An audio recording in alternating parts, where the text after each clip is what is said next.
बीड आणि परभणी इथल्या घटनेच्या निषेधार्थ आज जालन्यामध्ये जन आक्रोश मोर्चाचं आयोजन करण्यात आलंय। या मोर्चामध्ये आमदार सुरेश धस, आमदार संदीप क्षीरसागर, मनोज जरांगे पाटील हे सहभागी होणार आहेत। तर सरपंच संतोष देशमुख यांचे बंधू धनंजय देशमुख आणि त्यांची मुलगी वैभवी देशमुख सुद्धा या मोर्चात सहभागी होणार आहे। जालना शहरातील छत्रपती संभाजी महाराज चौक इथून या मोर्चाला सुरुवात होणार आहे। तर आज जालनामध्ये आक्रोश मोर्चा आहे, काल पैठणमध्ये होता, त्याच्या आधी परभणी असेल किंवा पुण्यामध्ये मोर्चाचं आयोजन करण्यात आलं होतं। राज्यभरातून या घटनेचा निषेध केला जातो, या हत्या प्रकरणाचा निषेध केला जातो आणि त्या पार्श्वभूमीवर आज जालन्यामध्ये, जालना जो बीडच्या जवळचा जिल्हा आहे त्या ठिकाणी जन आक्रोश मोर्चाचं आयोजन करण्यात आलंय।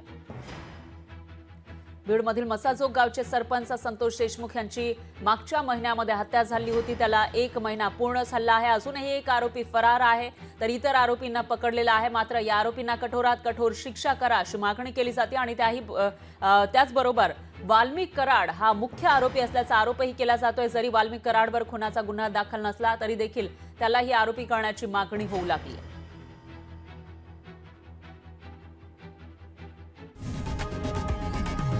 लोकशाही मराठी ऐका, पहा, जागरूक रहा।